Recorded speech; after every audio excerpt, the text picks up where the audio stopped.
session to order. We start with a roll call, please. Commissioner Akers? Commissioner Serrano? Here. Commissioner Deskovich? Here. Commissioner Ayers? Here. Commissioner Here. Commissioner Lyle? Commissioner Lucas? Here. Commissioner Doodan? Here. All right. Please stand and join me in the pledge. Pledge allegiance to the flag of the United States of America and to the republic for which it stands, one nation, under God, indivisible, with liberty and justice for all. Good morning, everyone. We'll start with some housekeeping announcements. The First District Court of Appeals graciously lets us, can you hear me okay? Okay. Lets us use their facilities, so please respect their rules and have absolutely no food or beverage other than water in the room. Please silence your cell phones. We've received some feedback from the public that sometimes it's difficult to hear the members and those before the commission, both in the room and over the live stream. Anyone addressing the commission, please make sure to speak up and speak into the long microphone at the podium so you can be heard and so our broadcast audio and recording equipment can pick up your comments. To my fellow commissioners, please speak up and into the long microphones so that your comments can be heard and debate can be heard. Members, I ask you to be as brief as possible in your questions and comments since we have a number of items on the agenda for consideration today. Pursuant to Section 286.0114 Florida statutes, members of the public have the opportunity to have input on matters before the commission other than in cases in which we act in a quasi-judicial capacity. This means the public can have input on matters other than complaints, opinions, and determinations in financial disclosure cases. If you desire to be heard on a matter, please fill out a speaker card and give it to Ms. Fulford, who has her hand up in the back. All right, third item on the agenda is approval of the public session meeting minutes from our June 7th, 2024 meeting. Is there a motion to approve those public session minutes? So moved. Second. All in favor? Aye. All right, moving on to item 4 is the report on electronic filing. With the July 1st disclosure deadline behind us this morning, we've set the e-filing report to lead off our meeting. So I'll turn it over to Carrie. So that they can hear me. Good morning and thank you. As the chair mentioned, we're currently past the July 1 deadline, and we all live to tell.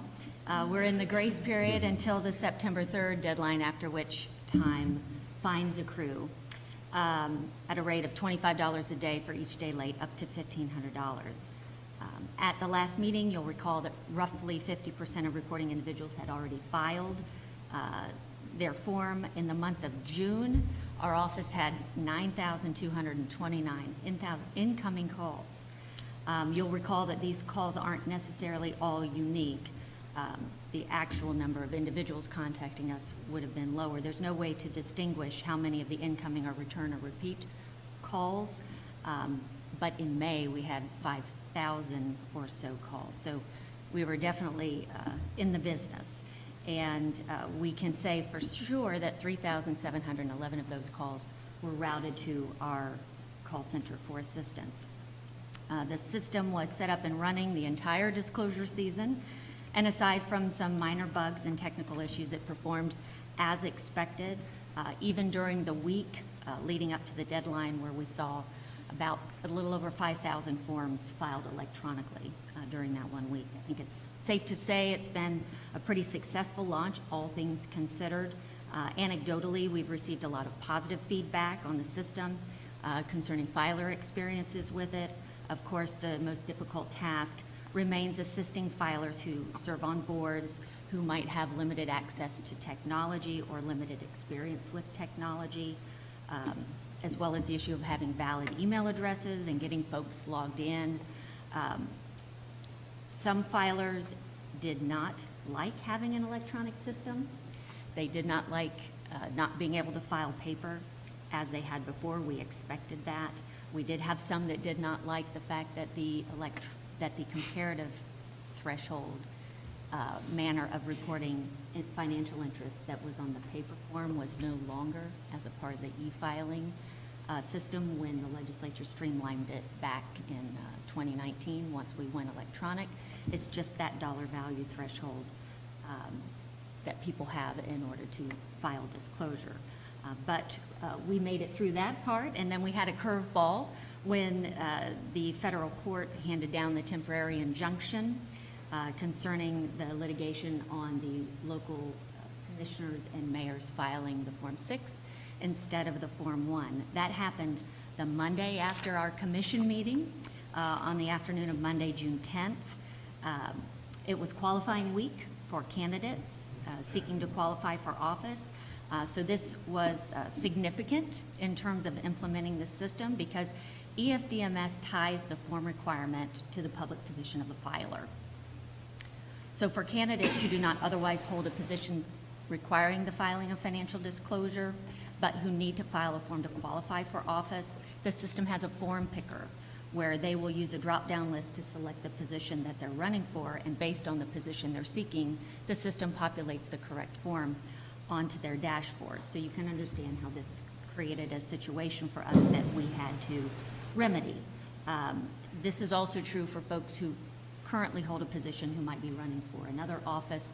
Their ability to pick a different form than what the system had them tagged to file and get that form to reflect the correct information such that a qualifying officer would accept it, all of that had to be reprogrammed.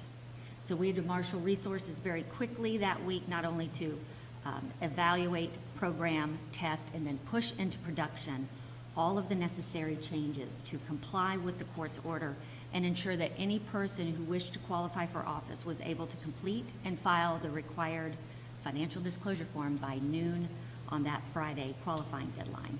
We did push those necessary changes just after close of business on Tuesday and updated information to our main website Wednesday morning. We communicated important, pertinent information about the injunction and its impact to financial disclosure to filers and qualifying officers, with a big assist from stakeholder organizations like the State Association of Supervisors of Elections as well as the Florida League of Cities. We are not aware of any person who is not able to qualify for office due to an inability to access and complete the disclosure form in EFDMS. As of yesterday, 90.69% of state Form 1 disclosure filers had filed their form. Nearly 85% of local filers, other than city commissioners and mayors, had filed, and about 88% of city commissioners and mayors had filed their disclosure in terms of Form 1. Overall, Form 1 compliance rate sits at 87.19% as of yesterday afternoon.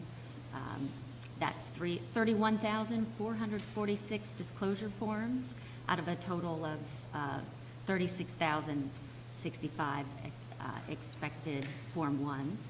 There are only 99 Form 6 non-judicial filers who have not yet filed out of a total of 1,391. So that's just under 93%. And overall compliance for Form 1 and Form 6 sits at 87.4% currently.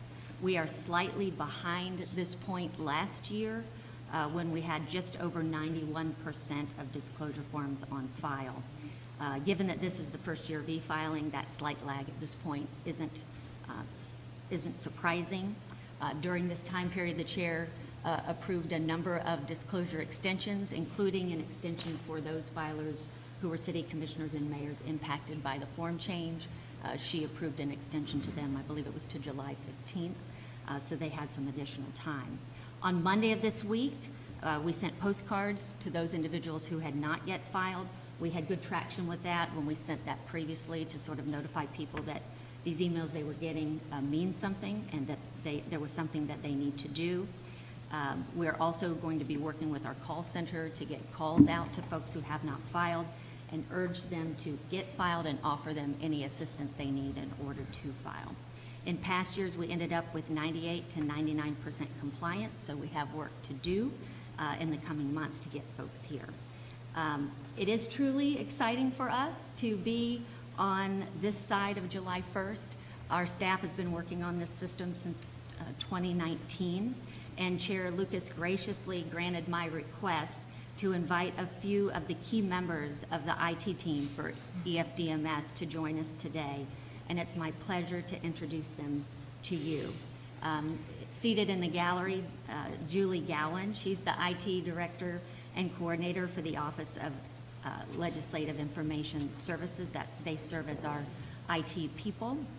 Tricia Ashley is the EFDMS project lead, the organizer of all stories, issues, questions, concerns, and to-do lists. She marshals resources down there very well.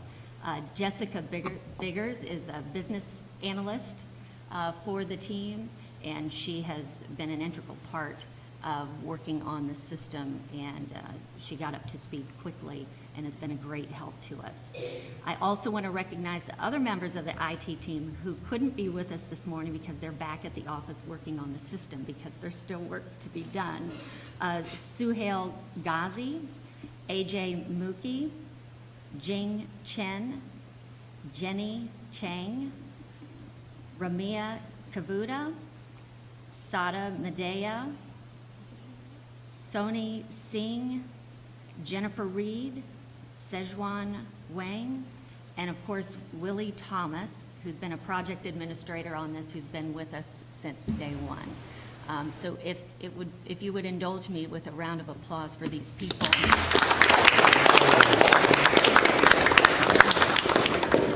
Not only have they done a great job with the system, but they are the brains and the team who made the magic that week that we had to comply with the court's order, and we're grateful for that. Of course, I'd be remiss if I didn't thank the SIS admin team, the system administration team at OLITS, who constantly monitor the server technology and actually hopped in their cars on an early Sunday morning to go to the office to address an issue that was not EFDMS related, but was connectivity related and was not the responsibility of our agency or OLITS. And they got that resolved quickly. Last but not least, of course, Bob Endress, the Senate CIO, and Kara McEwen, House CIO. House and Senate have been so supportive of us.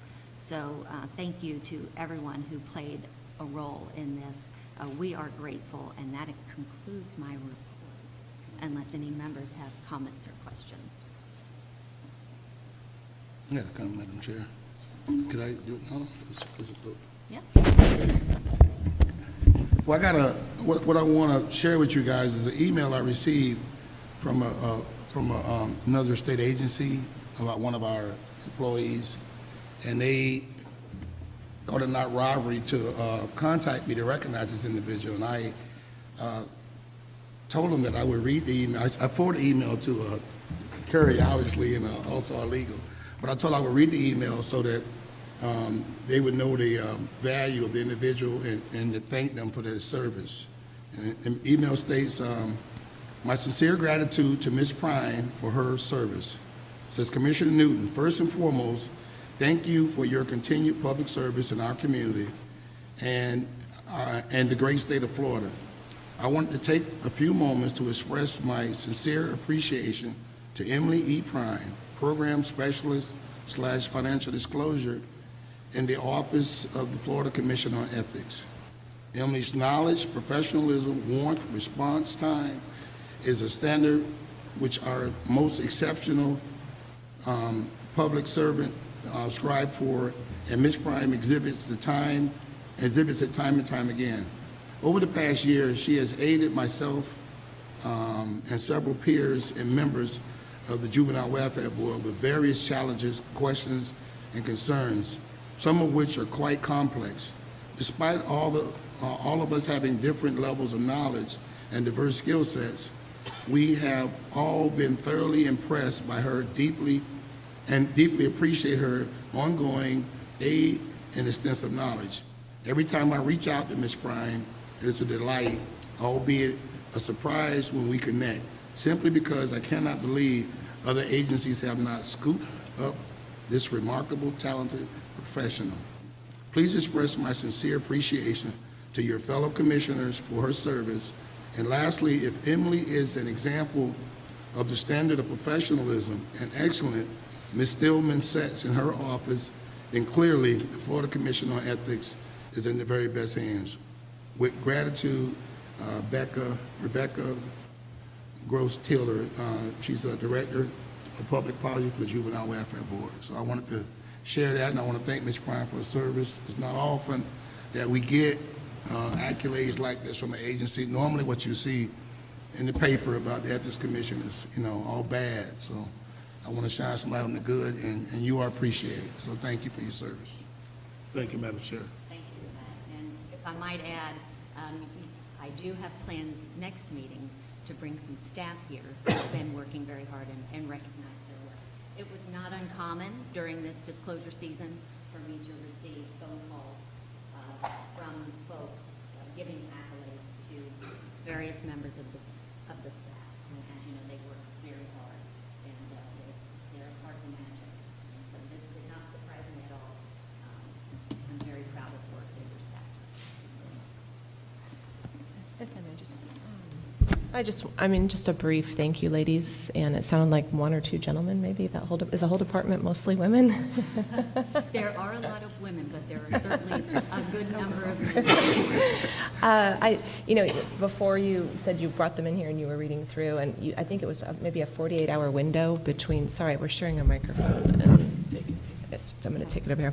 A 48-hour window from the court ruling to having to revamp and upload, and just doing the work I do, I know what that takes. I can't imagine the hours you had to put in those 48 hours to test, deploy, find bugs, put it back out, and so just thank you. It's remarkable. Thank you for being here. It really was a remarkable effort, especially, like you said, the turnaround time and, getting in compliance with that injunction so quickly it was wild how fast you all were able to do it, so thank you. And then I know I'm probably not alone in receiving positive feedback generally, anecdotally from folks about their e-filing process and how smoothly it went and how appreciative they were with the rollout of that. So thank you, everyone. I'm glad to hear that we'll have a chance to thank some more staff next time. Does anybody else have any comments before we move on? All right, and thank you again for being here. Moving on to item 5, we will move on to consideration of final action on a joint stipulation. This is complaint number 23-221, Enrique Ken J. Mascara. Will the parties or their counsel please identify themselves for the record? Wayne Evans on behalf of Sheriff Mascara. Thank you for being here. Melody Hadley, Commission Advocate. Nice to see you. Probable cause was found in this referral at our last meeting, and now we have before us a proposed joint stipulation between the Commission Advocate and the respondent. After considering all the materials and the presentations of the parties, the Commission may vote to approve or to reject the stipulation. If the stipulation is rejected, the parties cannot renegotiate and present a new stipulation at this meeting. The complaint would go to the Division of Administrative Hearings for an evidentiary hearing, or the parties could negotiate a new settlement for consideration at another Commission meeting. Are there any members of the Commission who need to make a disclosure regarding this case? All right. Ms. Hadley, you're recognized. Thank you. In this case, respondent served as the Sheriff of St. Lucie County. In the stipulation, he admits that he violated Section 112.3136 by using his position and/or public resources to secure a special privilege, benefit, and/or exemption for himself, and agrees to the entry of a final order recommending a civil penalty of $5,000 with public censure and reprimand. We respectfully ask for the Commission's approval of the joint stipulation. Thank you. Does anyone have questions? Sir, would you like to be heard on behalf of the respondent? I would just urge you to approve the stipulation. Move approval of applicant's recommendation. We had dueling motions, and they were both the same. It's just someone. I'll change mine to a second. Perfect. All right. All in favor? Aye. Okay, thank you for being here. Thank you very much. Moving on to item number 6, consideration of a petition for costs and attorney's fees in complaint number 25-054 and Fred Tricker. Mr. Tricker's petition seeks to have the complainant, Mr. Gary Shipman, pay attorney's fees and costs following dismissal of the complaint he filed against him. We have copies of the file in this matter and of staff's draft order denying the request. At this stage, we'll vote to determine if the petition is legally insufficient and dismiss it as recommended by staff, or find that the petition for fees is sufficient and should be sent to the Division of Administrative Hearings for a hearing as to cost and fees. Are Mr. Tricker, Mr. Shipman, or their counsel present? Fred Tricker. Thank you for being here, Mr. Tricker. All right, Ms. Hayward will summarize the staff recommendation on the petition, and then we'll hear from Mr. Tricker, followed by, well, Mr. Shipman and his attorney are not here. So the parties are asked to limit their remarks to 15 minutes each, and after that, commission members are free to ask questions of either party or of staff. Through the chair, Kathy Hayward for the commission. Thank you, Madam Chair. At the time the complaint was filed, Fred Tricker was allegedly a commissioner on the Walton County Planning Commission. You recently dismissed an ethics complaint filed against him because you found the complaint not to be legally sufficient. After the case was dismissed, the complainant, Mr. Tricker, filed a petition for attorney's fees and costs with the commission. And that's the first step one takes to recover attorney's fees and costs from the individual who filed the ethics complaint against him or her. The complainant's Gary Shipman. In the underlying complaint, the complainant alleges that Mr. Tricker was a commissioner on the Walton County Planning Commission and on the board of directors for the South Walton Community Council, which is a nonprofit organization. The allegation is that he was on both entities at the same time. The complaint alleges he did not disclose he was on the board of directors of the South Walton Community Council when matters that could affect the Community Council's interest were being voted on by the Planning Commission. The complaint also alleged that Mr. Tricker regularly voted in opposition to development in South Walton County, which was in accord with the South Walton Community Council's position of opposing development in the area. The complaint alleges that by failing to disclose that he was on the council's board of directors and by failing to abstain from voting on matters that could affect that entity's interests, he violated section 112.3143, subsection 3A Florida statutes, which is the voting conflict statute. The Code of Ethics allows respondents in ethics complaints to seek attorney's fees and costs from complainants if certain criteria are met. We have a rule that lays out the process for recovering attorney's fees and costs. This rule, 34-5.0291 in the Florida Administrative Code, states that the respondent must file a petition for fees and costs within 30 days of the dismissal of the complaint, and the petition must state sufficient facts and grounds to prove the person's entitlement to the attorney's costs and fees. If the commission determines, this is what Madam Chair was saying, that the facts and grounds in the petition are legally sufficient, it shall refer the matter to DOA for an administrative hearing. And if the commission determines that the facts and grounds are not legally sufficient, it shall dismiss the petition. Okay. Section 112.317, subsection 7, lays out the standard for determining whether a respondent is entitled to recover attorney's fees from a complainant. 3 criteria must be met in order for the person the complaint was filed against to be entitled to costs and attorney's fees they incurred in their defense of the complaint. 1, the complaint must be made with a malicious intent to injure the public officer's reputation. 2, the person filing the complaint must know that one or more of the allegations they're making are false, or they have to file it with reckless disregard for whether the complaint contains false allegations. And 3, the allegations must be material to a violation of the ethics code.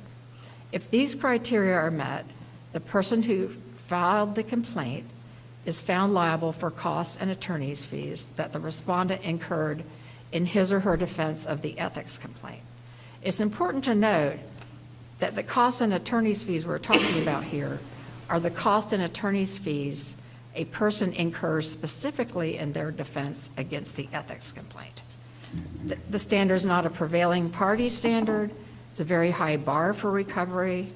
And the reason it's a very high bar is because the intent is not to discourage complainants from bringing complaints that allege true facts that are material to the ethics violation, even if the immaterial details are false or simply can't be proven to be true. The law doesn't demand that every word and every detail written in a complaint be verifiably correct and objectively true. The Commission's legal staff recommends that you dismiss Mr. Tricker's petition for costs and attorney's fees for the following reasons. The recovery of attorney's fees in Section 112.317, subsection 7, if all the other requirements are met, is limited to the recovery of costs and reasonable attorney's fees incurred in the defense of the person complained against in the ethics complaint. Tricker admits in his petition that he did not incur any attorney's fees with regards to the ethics complaint. He also never states that he incurred any costs related to the ethics case. He is seeking recovery of attorney's fees he incurred in an entirely different matter. That is, he's seeking recovery of the attorney's fees he incurred in his defense against an action brought to remove him from the Planning Commission. Mr. Tricker states in his petition that the attorney's fees and costs he incurred were for his assistance in preparing a response to his possible removal from the Planning Commission and, quote, not specifically to the ethics complaint. With regards to the ethics case, he simply says the legal advice would have been useful if a hearing on the ethics complaint had been required. With regards to his ethics case and the complaint brought against him, Commission records indicate that no attorney filed a notice of appearance or otherwise took part in the defense of his case. Rule 34-5.0291, subsection 2, Florida Administrative Code also requires a petitioner to include the amount of costs and fees expended by them in their ethics case in their petition for fees. The petitioner did not state he had incurred any costs or fees in his ethics case, or include documentation of cost or fees he incurred regarding his ethics complaint in his petition. He just provided the amount he paid the law firm with regard to his defense against the action to remove him from the Planning Commission. Since Mr. Tricker did not expend any money on costs or attorney's fees in his ethics case, by law, he's not entitled to recovery of any costs or attorney's fees in this case. And then while there's no need to go into a discussion of whether the merits of his arguments would be legally sufficient to state a claim for costs and fees, the draft does continue with a discussion of the merits of his arguments. Commission legal staff conclude that the arguments in the petition are not legally sufficient to state a claim for fees and costs even under the merits, and recommend that the petition for attorney's fees and costs be dismissed on the merits as well. The draft fully explains the reasoning for that. I also have materials up here if you have further questions. You're not obligated to adopt this draft order. It's just a document communicating the staff's recommendation to facilitate your consideration of the matter. I'm available if you have any questions. Mr. Tricker, would you like to be heard?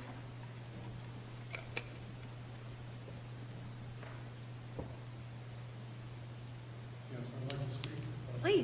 Please, by all means. Yes, sir.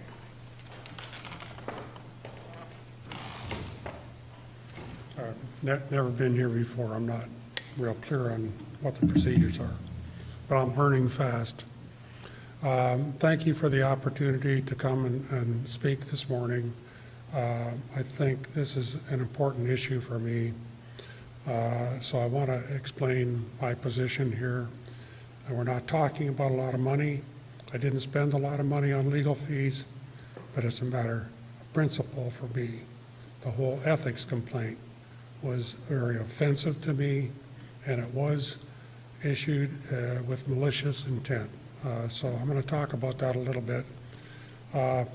So first of all, background, the ethics complaint is directly linked to an attempt to have me removed from the Planning Commission in Walton County, where I've been serving for 3 or 4 years, and I think I've had an impact on the Planning Commission because before I got there, Planning Commission was a rubber stamp organization.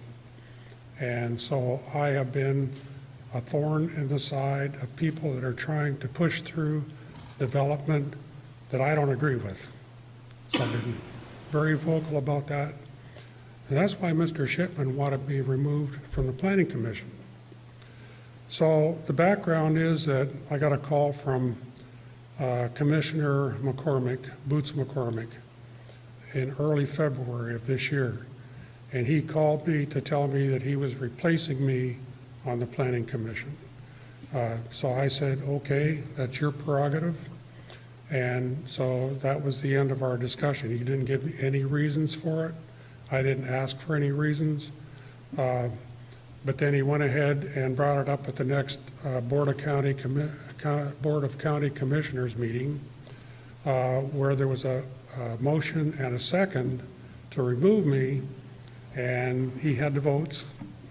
But then one of the other commissioners stood up and said, well, you can't just remove a planning commissioner. There's a procedure for that, is you have to have written charges and you have to have a public hearing. And so that was a surprise to Mr. McCormick. I think he wasn't prepared to do that because he wasn't aware of the requirements. And it was a problem for him because he didn't have anything against me. There was never anything that he alleged that was said that anything I did at the Planning Commission was improper or he wasn't happy with. He never said that. And it wasn't personal. At the public hearing, he said publicly it was nothing personal against me. He has never disclosed his reasons for wanting to have me removed.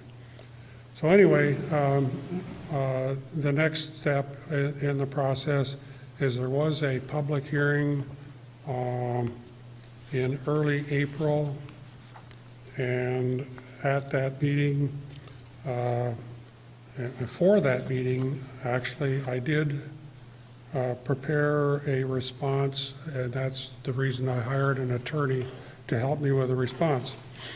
But I would like to say, first of all, that the ethics complaint contained charges related to my association with South Walton Community Council, which is a nonprofit.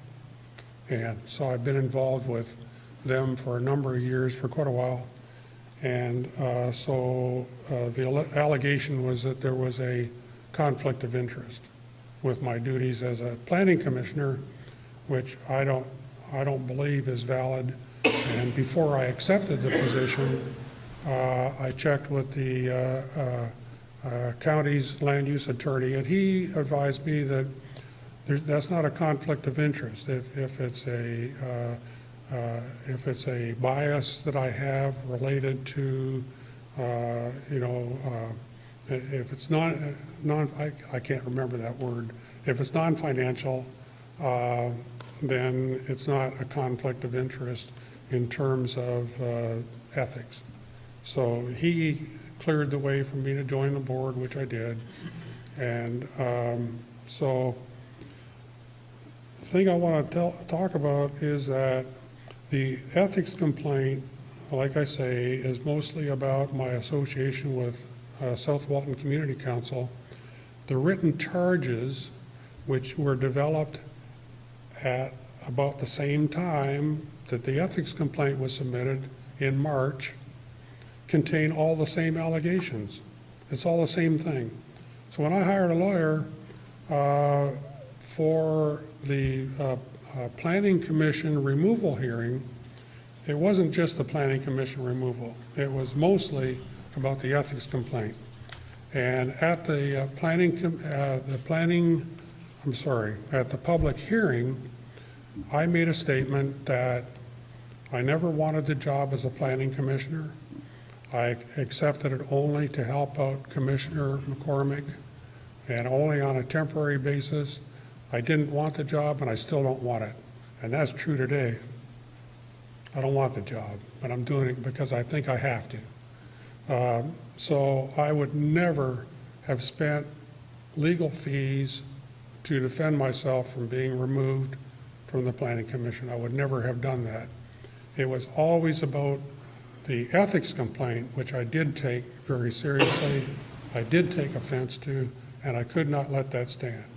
So if you look at the response that the lawyer did, that's what it was mostly about, was about that issue. So the ethics complaint was nothing but a pretext to achieve an objective that Mr. Shipman made very clear in a letter he wrote to the BCC, Walton County BCC in March, which stated that he just filed this ethics complaint and this is what it's about.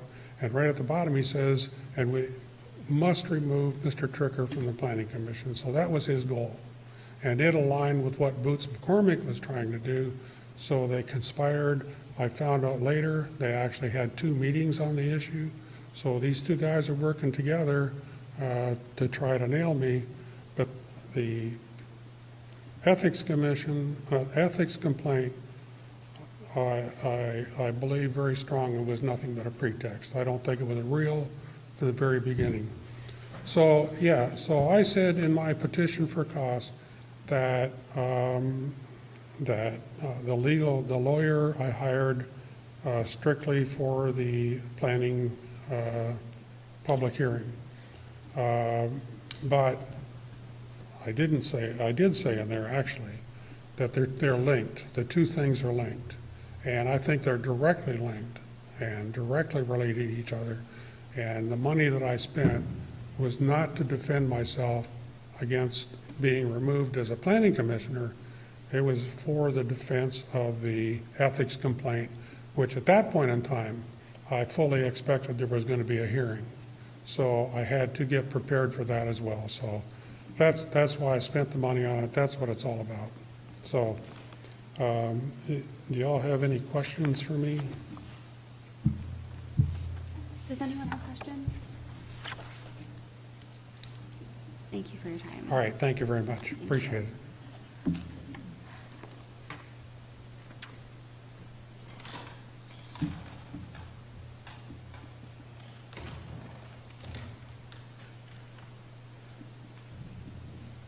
I have a question for Ms. Hayward. I have a question, yes. Having heard the presentation by Mr. Tricker, which I think does add some facts that maybe aren't in the petition with regard to what the attorney's fees were spent on. Do you have any sort of response to those additional facts in substance, or whether we can consider them, or does it change your analysis at all? I have a response to that. I would say it does not change the analysis. There are kind of 2 prongs to this. The first is they have to establish that they spent attorney's fees. So sorry, and that should be in the petition what the amount is. But if you want to find that he did, some of the legal fees he spent were related to the ethics complaint, that could satisfy the first prong, that they were spent. However, in order to, in the rule is cited in the draft opinion. Both the rule and the statute are on page 2. And so once you get past the issue of whether legal fees were expended on behalf of the complaint, you would have to find, in order to find the complainant liable this is the statute, section 112.317, subsection 7. He would have to establish that the complainant filed this with a malicious intent to injure the reputation of Mr. Tricker, and file the complaint with knowledge that the complaint contained 1 or more false allegations, or with reckless disregard for whether the complaint contained false allegations, and the allegations have to be material to a violation of this fact. And when you look at Mr. Tricker's fees, which is an email, 1-page email, he never specifically says anything was false. The things, if you'd like, I can read his entire 7 points. The closest he comes, he says the complaint was a malicious attempt to have me removed from the Planning Commission. And then he says, it was filed with reckless disregard for whether the complaint contained false allegations. But he never says what those false allegations were. He never, I'm not sure that he said that today either. He never says specifically, you know, that what the false allegations are. And I think to meet that standard, the high standard, you know, not just that someone prevailed, he has to show that he filed it with knowledge that it wasn't true. And what he's saying essentially is just, you know, he was on both boards. He voted that in the interest of one of the boards. So my criteria, my recommendation would be that he did not meet that second prong of establishing that. Okay, Thank you. you're welcome. Does anybody else have any questions or anything for discussion? Discussion? The petition to me is equally as conclusory as were the allegations that were dismissed as being insufficient. And while I am sympathetic to anyone who has to expend money for allegations that they dispute, we live in a world where there are sometimes multiple actions resulting from the same set of facts. I just do not see how we have any option other than to dismiss this petition as not being well-founded under what the statutes require. I tend to agree. The statute is, it's a very demanding standard for malicious intent, and I have sympathy for having to expend the fees. I do wonder though if is it possible to add sort of the alternative basis in the draft order that the second prong because I think does the draft order address the draft order is focused on where the fees are expended. I don't know, I'm looking through it again now, whether it states sort of that, alternatively, even if they were alleged to be expended in connection with the ethics complaint, they don't, Madam Chair, it's the footnote 1, it covers that. oh, pretty well. okay, thank you. Yeah. Thank you. Okay.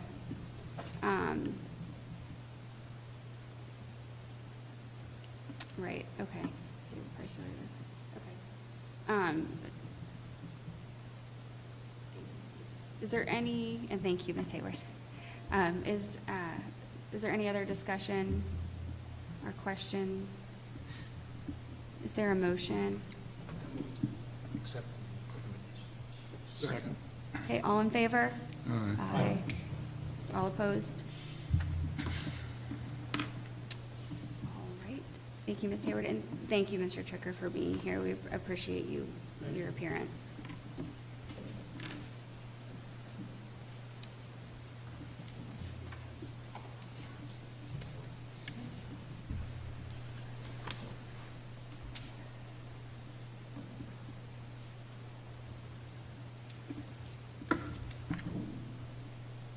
All right, moving on to item 7, consideration of financial disclosure appeals. The first item that we'll consider is a matter in which a hearing was requested. That is case number FD 22-001 in Re George Sanchez. That is, if I would have read my outline, I would have remembered that yesterday, Mr. Sanchez rescinded his hearing request. So this is what happens when you don't read ahead. So never mind. We'll move on to consideration of financial disclosure appeals in which no hearing is requested, including FD 22-001. So this is all the remaining items under 7. So these are appeals of automatic fines for failure to timely file annual financial disclosure forms. None of the listed appellants requested to be heard, so there will be no oral presentation on the content of these appeals unless a member requests it. Are there any members who need to make a disclosure for the appeals listed under items 7A and B, including Mr. Sanchez? And are there any questions from the members on any of these appeals? If any member would like to have staff present drafts for consideration, please indicate so now. Otherwise, we'll entertain a motion for all of them as a group. Is there such a motion to entertain items 1 and 1 through 5? Okay. Is there a second? Second. Okay, all in favor? Aye. Aye.